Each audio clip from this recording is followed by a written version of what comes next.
We will continue to improve on infrastructure, power, and security, and enact relevant laws and regulations that will drive investments in the economy. President Buhari in Lagos inaugurates projects that will impact positively on the nation's economy. Service to the people is what our being in government is about. 5 years of Northeast Children's Trust Initiative. Vice President Oshibajo draws attention to the over 50,000 children orphaned by insurgency. Look into this matter and discuss it and take a stand on it. Senate to take decision on Electoral Act court ruling. Injecting lower denominations and coins into the economy will go a long way in curbing price inflation and stabilizing the economy.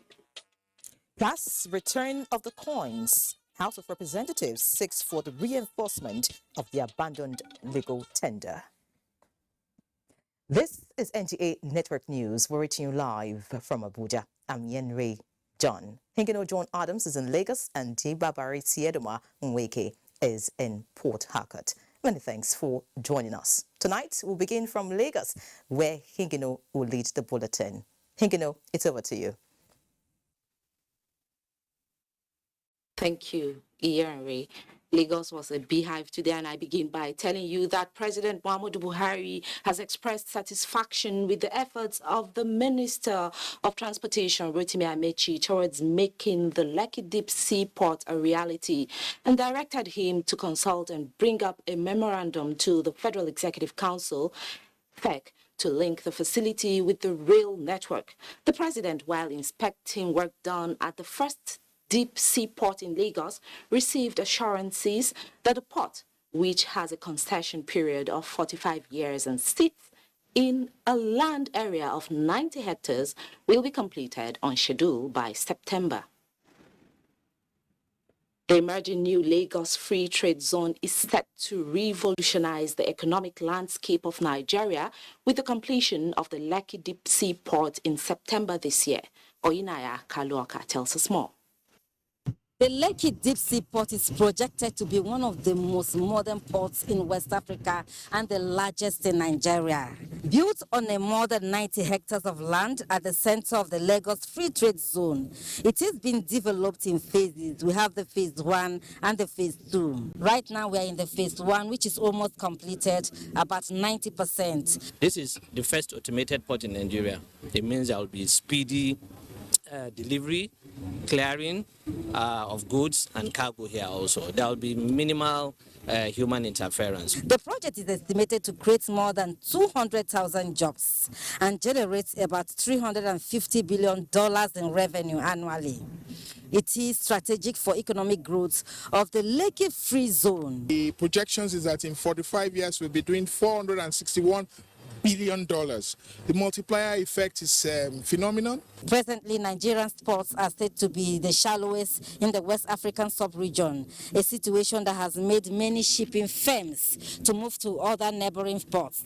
If you have more cargo sitting outside, there's more cost to the end consumer. So we firmly believe that we can reduce the cost for the end consumer, the Nigerian consumer, and also drive efficiency across this port. Greatly impact on our economy, enable us to export and import seamlessly. So that is going to be a hub so that we move, we diversify. And with the visit of the president, the port will be completed by September this year. We're almost ready. If not for the equipment, they can actually get this place ready before June. But you know, they say the equipment is arriving, all the equipments are arriving by June, and maybe installation will take them to September, and then it can be commissioned in September. This is a game changer expected to attract so many investors. From the Lekki Deep Sea Port in Lagos, Oyinaya Kaluoka, NTA News. President Muhammadu Buhari has expressed the conviction that his administration drive towards achieving self-sufficiency in food production in the country will be enhanced as farming gets value addition with the expected rise of new breed of agropreneurs. This was while inaugurating the new $2.5 billion Dangote fertilizer plant in Lagos, described as Africa's largest granulated urea fertilizer complex and the second largest of such plants in the world. State House correspondent Adam Sambo reports. Situated on 500 hectares of land in Epeju Lekki, the Dangote fertilizer plant has an installed capacity to produce in its first phase 3 million metric tons of urea per annum. Amongst other expected benefits are the reduction in Nigeria's dependence on importation of fertilizer, creating jobs on a massive scale, increasing the inflow of foreign exchange and accelerating economic growth. The new plant will make Nigeria self-sufficient in fertilizer production with excess capacity to export to other African markets and the rest of the world. It is an ambitious developmental project which will drastically reduce the level of unemployment and youth restiveness in this country through generation of direct and indirect employment. For President Muhammadu Buhari, the plant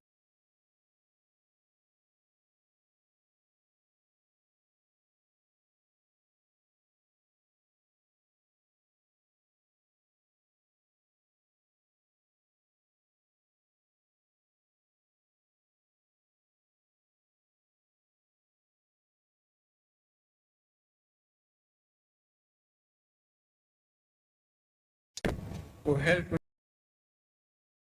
do his mega investments across Africa. I am proud of his contribution to affirming Nigeria's leadership status in the continent. With fertilizer now readily available in greater quantities and better quality, many Nigerians who hitherto practiced subsistence farming due to lack of necessary inputs can now take up agriculture as a truly paying business and make the nation self-sufficient in food production. Let me assure all Nigerians that our government is focused on providing an enabling environment for the private sector to thrive. We will continue to improve on infrastructure, power, and security, and enact relevant laws and regulations that will drive investments in the economy. As we look to the future endeavors of Dangote Group, it will be my pleasure to come back to inaugurate the refinery and petrochemical plant later in the year. For me, it's how do we replicate several Aliko Dangote in our midst? How do we ensure that indeed we can put other Aliko Dangote in other parts of this country and they can indeed domesticate all of these great initiatives? President Muhammadu Buhari and other invited guests, including Senate President Ahmed Lawan, Speaker Femi Bajabiamila, several governors, and the Deputy Secretary General of the United Nations, Amina Mohammed, later undertook a guided tour of the Dangote fertilizer plant, which has already started exporting its product to other countries, including United States, India, and Brazil. Also inspected were the multi-billion-dollar 650,000 barrels per day petroleum refinery and the 900,000 tons per annum polypropylene plant. And before leaving the Lekki Free Trade Zone, President Muhammadu Buhari assessed the level and quality of the ongoing construction work at the Lekki Deep Sea Port project being executed by the Federal Ministry of Transportation. When completed as planned in September this year, the West Africa's deepest port will have an estimated aggregate impact of $361 billion over a concession period of 45 years. Transportation Minister Rotimi Amechi had told the president that nearly 170,000 jobs will be created from its operations, while over $200 billion is expected to be realized from taxes, royalties, and duties. From Lagos, Adamu Sambo, NTA News.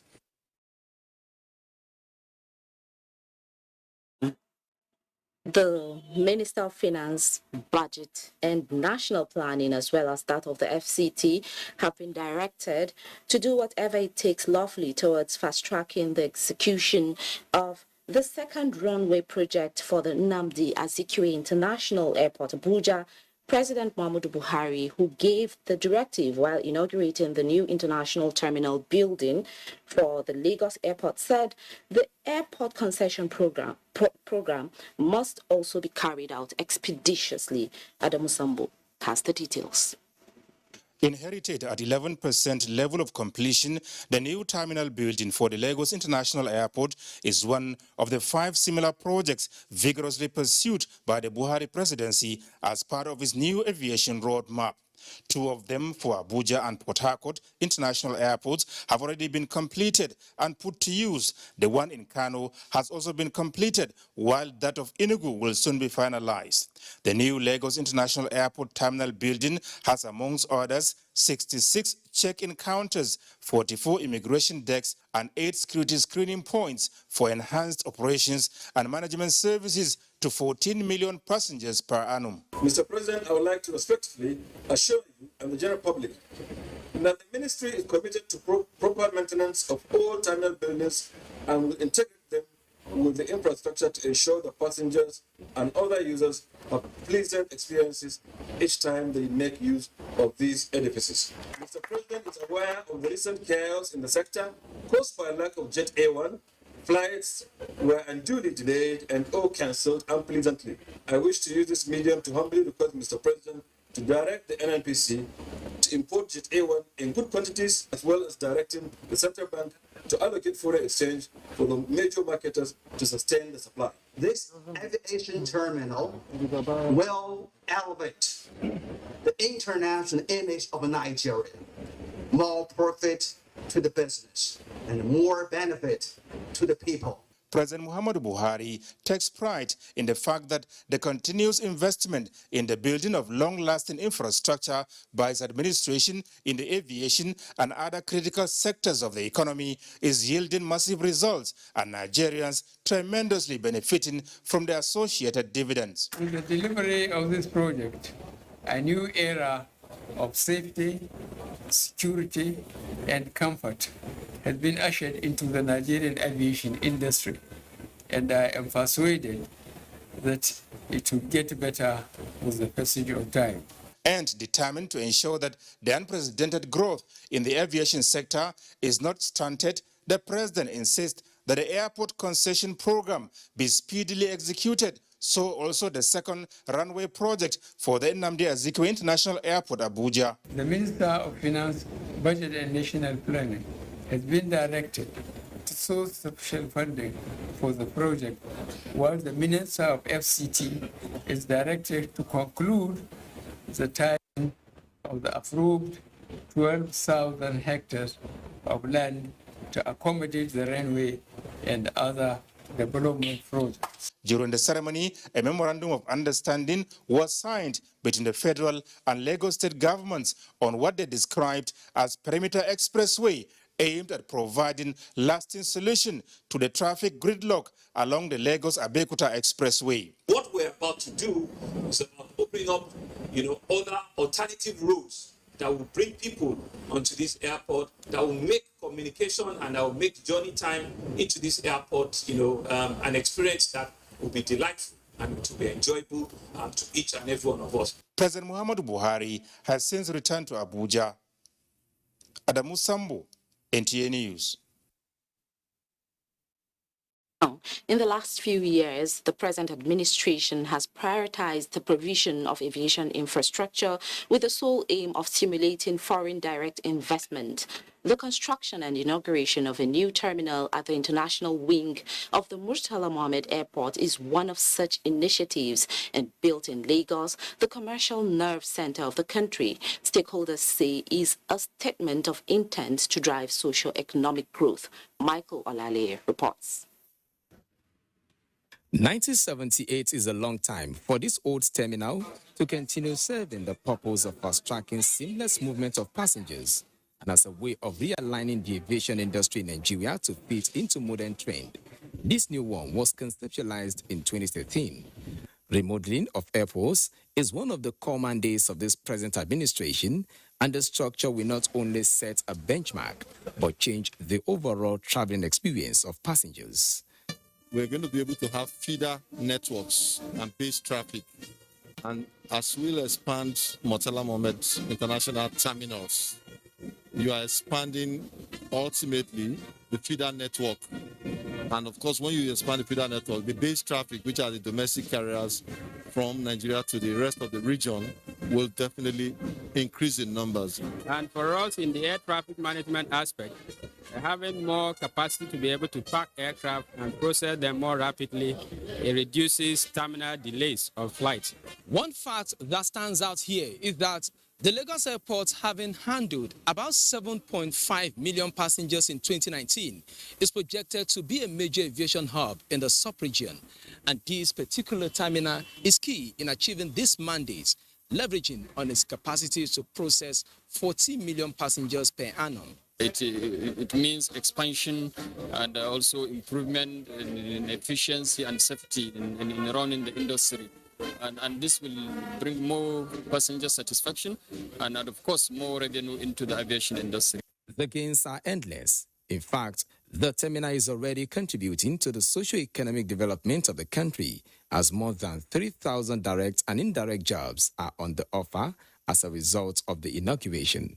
When you have infrastructures like this, it helps to accelerate socio-economic development. It tends to encourage investors to come in, and more importantly, there'll be job creation, wealth creation.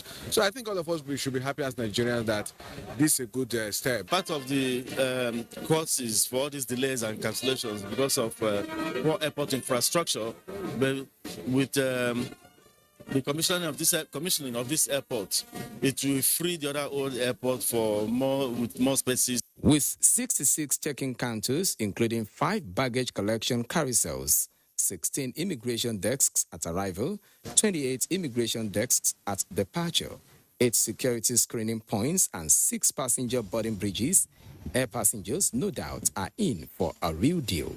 In Lagos, Michael Olaleye, NTA News. That's it from Lagos. It's now back to Yenre in Abuja. Many thanks, let's now talk politics. The People's Democratic Party has been advised to, in national interest, work for harmony and cohesion in Nigeria rather than threatening the country with anarchy, social upheaval and disorder. Reacting to a recent statement from the PDP presidential spokesman, Femi Adesina, who says the government regrets such show of unpatriotic statements that spell doom for the country, reminded them of how the party looted the nation's collective patrimony. The special advisor to the president on media publicity said Nigerians are not ready for another PDP misrule, perhaps not for a long time to come. This is NTA Network News. Time for a quick break. Please stay. Thank you for staying. It's good to know you can follow this news broadcast live on our website, nta.ng/live. Our YouTube channel is NTA News Online. You can also visit our Twitter handle at NTA News Now. Facebook page is NTA Network News and Instagram NTA Network for updates. More than 50,000 children orphaned by Boko Haram insurgency are spread in internally displaced persons camps across the northeastern part of the country. Governor Babagana Zulum and the Sultan of Sokoto described this as a time bomb and advocated immediate attention from all stakeholders to prevent it from exploding. State House correspondent Jide Onifade reports. It is really amazing how these children have been transformed from the state of hopelessness to the ones people now look onto to change the narrative in the northeast of Nigeria. And this is happening in just 5 years. Thank you so much. This is an initiative that was initiated and created by the Vice President, Federal Republic of Nigeria in 2016. And we all felt very honored to join him in ensuring that this project runs so well. The project is the Northeast Children Trust and the establishment of a learning center, launched by Vice President Yemi Osinbajo as a private sector initiative to address the mental, emotional, and educational needs of children displaced or orphaned by the Boko Haram insurgency in the Northeast. I think ultimately, service to the people is what our being in government is about. Also, I want to really commend Governor Zulum and, of course, his predecessor, Governor Shetima, for the great work they've done. 5 years down the line, this initiative is yielding the expected fruit as the children are now dreaming big. To become a computer If you imagine and look to Nigeria, you decide to be a doctor. As you can see, this is the code we use in designing the website. Anyone of you is interested for a web application, please don't hesitate to contact the Northeast Children Trust Programming. Governor Babajana Zulum and the Sultan of Sokoto, while commending the initiator of the project and other partners, want more Nigerians to come on board to assist the traumatized children. Well-meaning Nigerians to look into the possibility of establishing more schools in Borno State, not only in Borno State, in the Northeast, and also in the entire northern region, because we need them. Education is a game changer. The governors, the federal government, the various philanthropists don't leave these children in the IDP camps to grow up, because it's a very big danger. 5 years on, I cannot say our job is done, but I can say that our commitment remains as strong as day one. Captain of the anniversary cake is Vice President Yemi Osinbajo and wife, Dolapo, and are being supported by dignitaries, the staff, and pupils of the school. Jide Onifade, NTA News.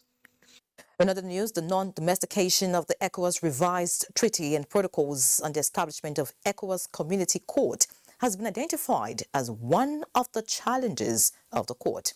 Stakeholders in the judicial sector in the West African sub-region made the submission at the opening of the 11th external session of the ECOWAS Community Court in Accra, Ghana. Judiciary correspondent Dele Atumbi reports. Community Court is a sub-regional court established by the ECOWAS Protocol in 1991, with the judges of the court being sworn in 10 years after. The court has jurisdiction over 4 matters relating to economic integration in the West African sub-region, including fundamental rights. The headquarters of the court is situated in Abuja, Nigeria. The external session of the court is aimed at ensuring speedy dispensation of justice with the intention of meeting the needs of indigent litigants. I'm, however, aware of the concerns of many stakeholders regarding the reduction of the number of judges of the court from 7, as provided for in its initial protocol, to the current number of 5. I believe that it will be appropriate to have a second look at the decision in order to review the merits of restoring the composition of the court to 7 members. May I also point out that we have challenges regarding the enforcement of the judgments of our court by the national courts, arising mainly from the fact that member states are yet to domesticate the ECOWAS revised treaty and the protocols in the court. The court, I believe, requires an adequate number of judges to discharge its functions very effectively.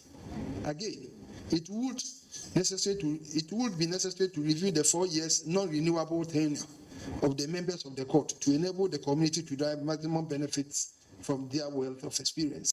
In the next 2 weeks, over 60 matters will be attended to by the court. From Accra, Dele Atumbi, NTA News.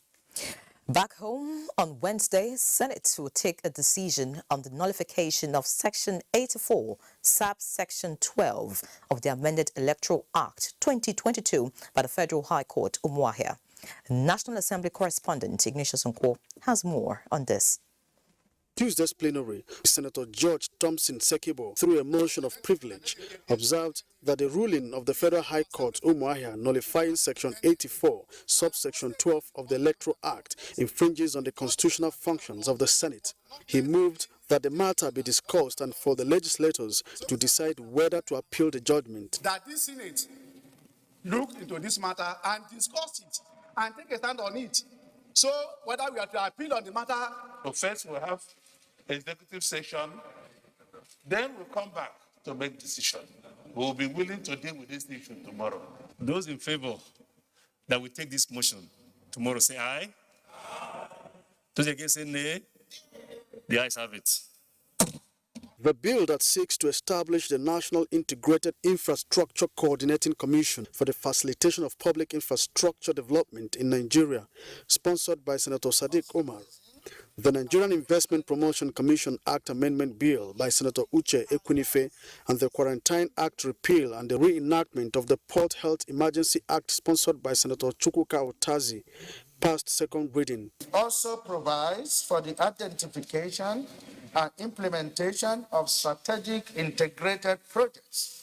This is just another attempt to create a bureaucracy that will continue to put a bleed on the taxpayers.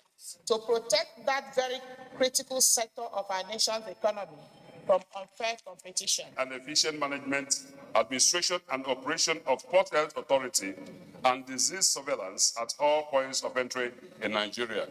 Senate, through a motion by Senator Bio Barakuma Degeremioyo, urged the Inspector General of Police to investigate cases of brutality against Nigerians by foreign firms operating in Nigeria. On the 22nd of February 2022, the two citizens of Nigeria and the Shadian were brutalized in a fashion so repugnant on allegation of theft of iron rods, which ultimately led to the death of the latter. I want to believe that this is a case of murder and it should be treated as such with all the attendant penalties. The bill that seeks to prohibit the abuse of army color passed first reading. From the National Assembly, Ignatius Nkwo, NTA News. And in the Green Chamber, the House of Representatives says the refusal by businesses and persons to use coins as legal tender is one of the contributory factors to inflation, as prices of goods and services are summed to the nearest Naira equivalent. National Assembly correspondent Lamiali reports that the House has asked the Central Bank of Nigeria to reinforce the use of coins. The motion from Muda Lawal Umar, the House noted that the federal government expends huge sums to have coins produced as legal tender, but banks and businesses have over time refused using the various coins denominations, arguing that other countries utilize coins in transactions and wondered why the experience is different in Nigeria. Injecting lower denominations and coins into the economy will go a long way in curbing price inflation and stabilizing the economy. Plenary featured the second reading of Nigeria's Startup Bill, which seeks creation and development of the right environments for technology-enabled startups in view of potentials of job creation and growing the economy. About $1.4 billion has been invested in the startup sector. No country can grow without technology. Those who are in the space of technological advancement require startup means encouraging them, giving them funding. That will enable us to grow. Also passed at second reading is the bill to amend the Northeast Development Commission Act from Mansour Soro and Khadija Bukar, and the bill to establish Federal College of Nursing and Midwifery Zaki Biam Benue State, sponsored by Richard Bandi. 7 bills were read the third time and passed, while the bill seeking the establishment of Nigeria Rural Healthcare Trust Fund was among the 10 bills that passed first reading. From the National Assembly, Dami Ali, NTA News. Information and Culture Minister Lai Mohammed says the Presidential Enabling Business Environment Council has implemented 150 reforms that has moved Nigeria up 30 places on the World Bank Doing Business Index since 2016. The minister disclosed this in Lagos when he visited Ishq Tolaram Foundation, a charity organization that provides access to health care, quality education and skills training. Anthony Forson reports. The Culture Minister said the reforms are responsible for Nigeria being named twice as one of the top 10 most improved economies in the world in the last 3 years, making it one of the only 2 African countries to make the list.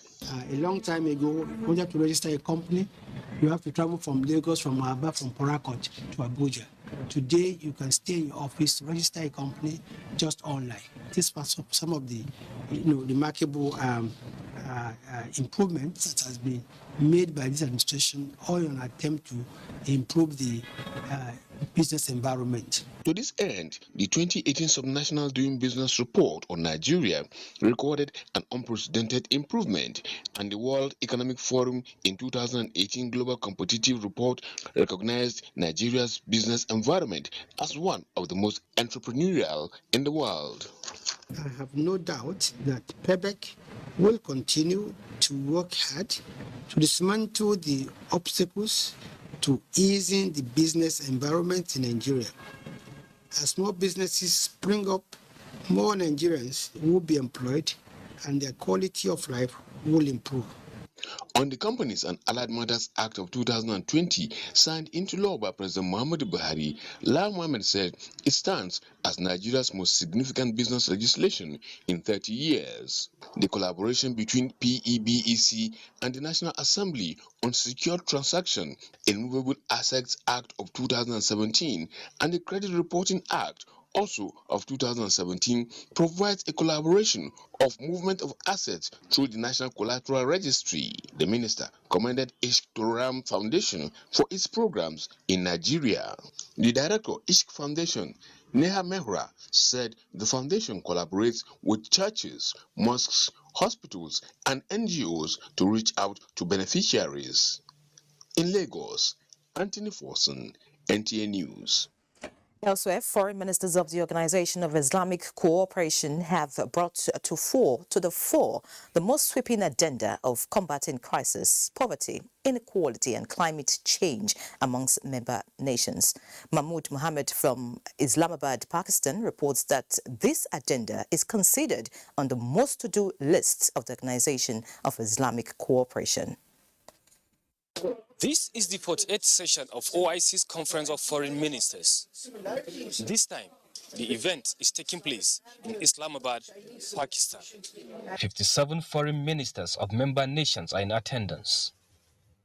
The Pakistani Prime Minister Imran Khan is also here with them, and the United Nations Secretary General joins them virtually.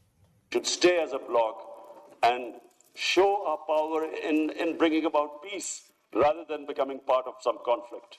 Inequity is blocking recovery, poverty is deepening, and countries are paralyzed by debt and liquidity issues. We must reform a morally bankrupt global financial system. They are here for introspection, with the view to promote peace, unity, and economic development in member nations. The OIC must call for additional commitments by the international community to achieve the agreed mitigation targets, support for adaptation, and loss and damage in developing countries due to climate change. The Islamic Development Bank is also investing in inclusive human capital development and social infrastructure through investment in health, education, nutrition, and job creation. It is obvious that our immediate preoccupation should be directed towards fashioning and implementing a robust post-COVID-19 recovery plan to respond to the needs of our people. These include economic, cultural, social, humanitarian, and scientific. The 48th session of OIC's Conference of Foreign Ministers will also discuss issues of cooperation with the United Nations, the European Union, and the Russian Republic on the sidelines as international partners. From Islamabad, Pakistan, Mahmood Mohammed, NTA News. And away from Pakistan now, as part of 9 Mobile Corporate Social Responsibility, the leading telecommunications company in Nigeria has trained secondary school teachers on technology-driven teaching methods. Gahana Suhasan Barrow reports that 100 participants were drawn from across the 44 local government areas of Kano State for the Train the Trainer program. Education, healthcare and environment are the key areas 9 Mobile pays more attention to as part of its corporate social responsibility. The innovative technology-driven teaching methods and class management flagged off by the company in Lagos last year has been extended to Kano with a view to ensuring students' retention, especially girls. These teachers that converge here, among them Fatima Suleiman Laden, were acquainted with the knowledge of better interactive learning environment, child-friendly communication, and promotion of trust between teachers and students as fundamentals towards achieving qualitative education. go a long way. It will change the student's perspective, in fact, generally. A lot of students do not have interest in learning, but using these mediums, it will create an interest on the students. What have been taught there, it will really improve the teaching and learning of the in our schools. Public Relations Lead, Nine Mobile Nigeria, Chinenze Amanfo, said Kano was strategically selected considering the population of the state. The feedback we got from Lagos was massive, which is why we decided to come to the north. So we've dealt with the southwest now. So we're now in the north. So hopefully, and in the next few months, we should be able to maybe move around to other parts of the country. The important thing is to deliver those concepts in a way that the students will understand. For instance, photosynthesis. You don't have to teach photosynthesis in a very straight-jacketed manner. You can teach it in a very interactive manner with a lot of YouTube videos. So we are very, very grateful to Nine Mobile for organizing this timely program to our teachers. Fatima and her fellow participants believe if properly put into use, the technology-driven methods introduced by Nine Mobile will promote school retention and ease difficulties in teaching and learning process. This in addition to meeting global best practices in delivery of lessons. In Kano, Yahana Sahasa, NTA News. Let's join Benny now for some business news. Thank you, Yere, and welcome to Business. The Central Bank of Nigeria says its interventions on power and is designed to improve access to capital and ease the development of enabling infrastructure in Nigeria's electricity supply industry.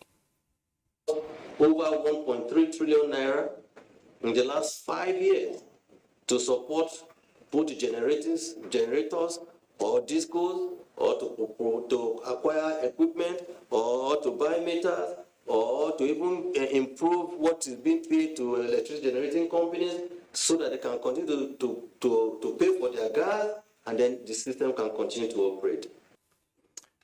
And the World Trade Organization, WTO, is presently working on a global agreement and a framework that will support partnership for MSMEs towards standardization and market access. This was disclosed by Nigeria's ambassador to the World Trade Organization while advocating for patronage of made in Nigeria goods and services championed by Business Visa in Abuja.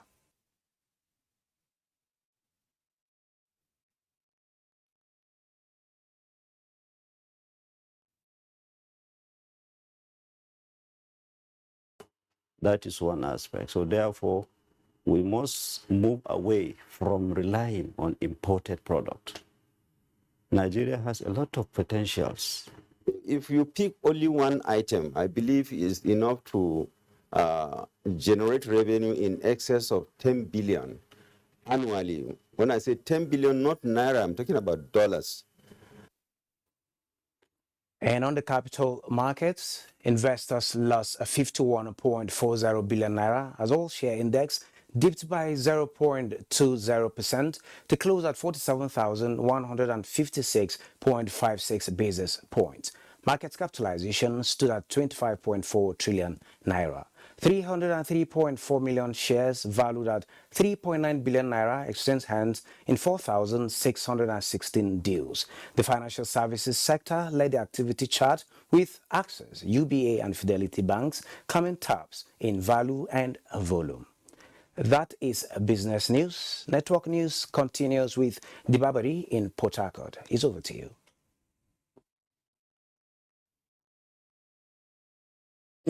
Welcome to Port Harcourt.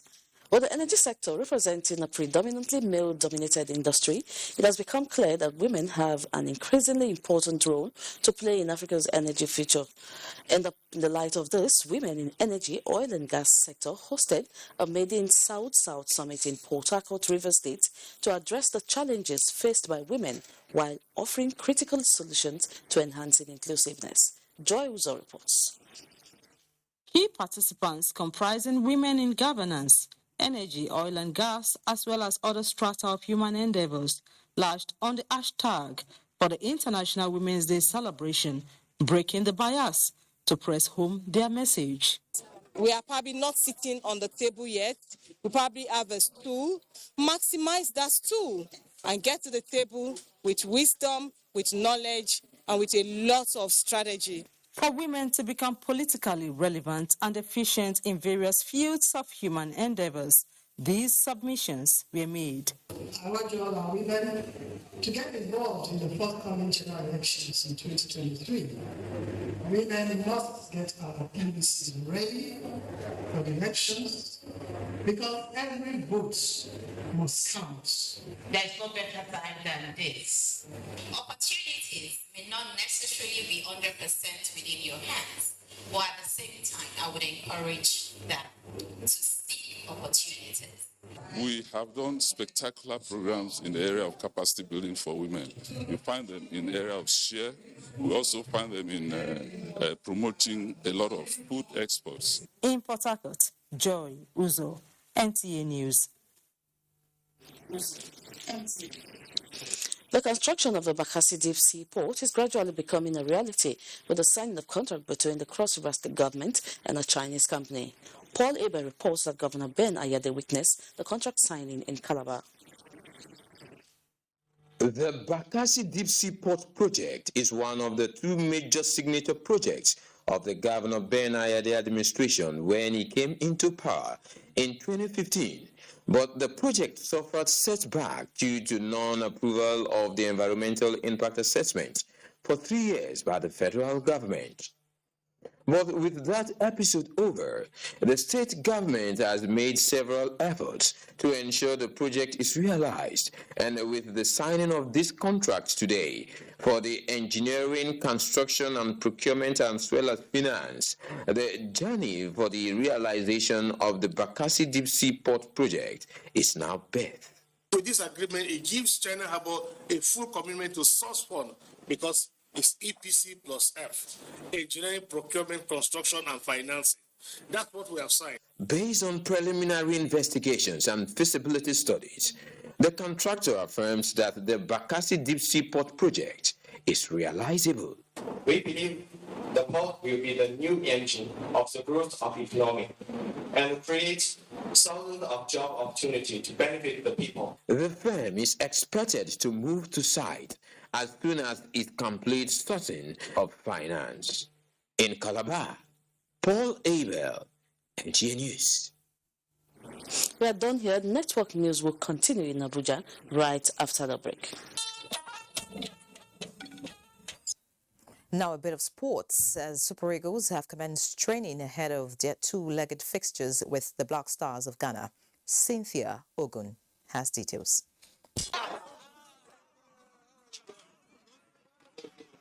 21 Super Eagles players were greeted with cheers from fans at their arrival at the main bowl of Moshood Abiola National Stadium, Abuja, for their first official training for the crucial 2022 FIFA World Cup qualifiers playoffs. The players were led in training by coach Augustine Iguabon, assisted by other coaches. They are in season. This is not pre-season, they are in season. And 72 hours before a game, you start slowing it down. So we cannot train more than 2 sections more. Very Nigerian dream to see their country participating in World Cup. So I think the only pass back we need is to just win and make our country proud. Following the absence of Maduka Okoye, who was reported ill, the goalkeeper trainer Aloysius Agu engaged the other 2 invited goalkeepers in training. We just need to go out there and give Nigerians what they deserve, what we also deserve, and which is victory. And that's what we're going to do. The players continue their training Wednesday before their departure to Accra, Ghana, on Thursday for their first leg encounter. With Sports Update, Cynthia Ogun, NTA News. Let's take a quick break now. Please stay. On the wings of democracy, APC National Convention holds on Saturday. That is our focus on NTA Tuesday Live this week. Tuesday Live, every Tuesday at 10:30 p.m. Engaging and incisive. Join us.